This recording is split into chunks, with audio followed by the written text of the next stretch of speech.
అండి వంటల విశేషాలు బై లక్ష్మి. ఈవేళ నేను చూపిస్తున్న టెంపుల్ నేను ఆల్రెడీ ముందర పెట్టేసినదే. కాకపోతే ఈవేళ మేము దసరాలో దేవీ నవరాత్రుల్లో ఒక రోజున దేవుడి దర్శనం చేసుకోవాలి అనుకుని అంతర్వేది అయితే బయలుదేరామండి. అంతర్వేది చూశారు కదా, వెళ్ళే దారంతా కూడా కేరళ అంటే మనం అసలు ఎప్పుడు చూడలేదు, వెళ్ళలేదు. నిజంగా చెప్పాలంటేను ఇలాగే ఉంటుంది అన్నట్టుగా ఉందండి. నిజంగా వెళ్ళే రూట్ అంతా రాజోలు, మలికిపురం, అంబాజీపేట దగ్గర నుంచి కూడా సేమ్ అలాగే ఉంది.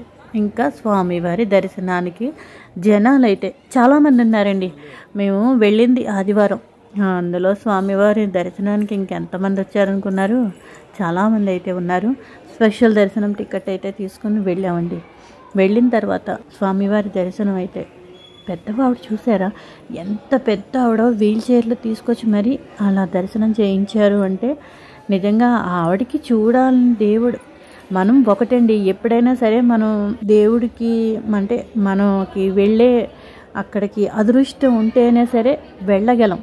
అది మా అమ్మగారు అంటూ ఉండేవారు, ఎప్పుడైనా సరే మనకి రాసి పెట్టి ఉంటేనే పలానా రోజున పలానా గుడికి వెళ్ళాలి అని అంటూ ఉండేవారు. అది అక్షర సత్యం అండి. నిజంగాను ఇదే విషయాన్ని నేను చాలాసార్లు చెప్పాను. మనకి వెళ్ళాలని ఆ రోజు రాసి పెట్టి ఉంటే అనుకోకుండా అయినా సరే, అప్పటికప్పుడైనా సరే, అన్స్పాటెడ్గా అయినా సరే వెళ్ళిపోతాం. అది వెళ్ళేటప్పుడు కూడా భగవంతుడు చాలా పరీక్షలు పెడుతూ ఉంటాడండో. నేను అది పెద్దవాళ్ళు అందరూ చెప్తూ ఉంటే తెలీదు, అంటే అంత ఎక్స్పెక్ట్ గమనించలేదు. ఇప్పుడు నేను ఈ ఊరు వచ్చిన రోజున మొన్న అయితే మాత్రం దేవుడైతే చాలా పరీక్షలు పెట్టాడండి మాకు.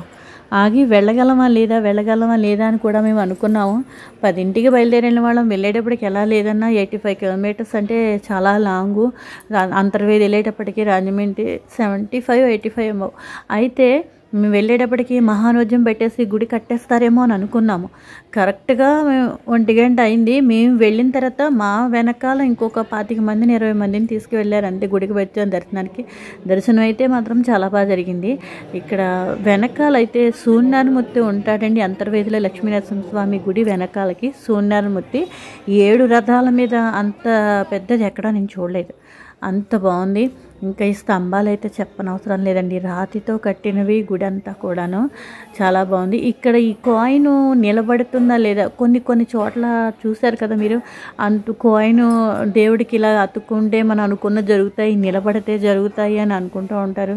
ఏమంటే అలాంటివి ఎప్పుడు పెట్టుకోకండి. ఎందుకంటే ఒకవేళ సెంటిమెంట్గా మనకి అది నిలబడలేదనుకోండి, మనసులో అలా బాధ పీకుతూ ఉంటుంది. అవ్వదేమో మనం అనుకున్నది అనుకుని అలాంటి సెంటిమెంట్లు ఏమీ పెట్టుకోకూడదు. ఆ దేవుడిని నమ్ముకుని వెళ్ళారు, ఆ దేవుడి దగ్గరికి దండం పెట్టుకోండి అంతే. ఇక్కడ ఇంక ఈ లోపల ఉన్నవన్నీ కూడా స్వామివారి ఉత్సవాలకి ఉపయోగించే ఇవన్నీ కూడా గుర్రాలైనా, పల్లకీ సేవలైనా సరే, పూజ చేసే ఇవన్నీ కూడా దేవుడివేనండి మొత్తం నిమిత్తము. ఇదండి ఈవేళ మా అంతర్వేది వెళుతూ కొన్ని పరీక్షలు అయితే ఎదుర్కొన్నాము. నెక్స్ట్ ఇక్కడ నది, గోదావరి, సముద్రము కలుస్తున్న ఒక పాయి మీకు పెట్టాను వీడియో ఒకసారి.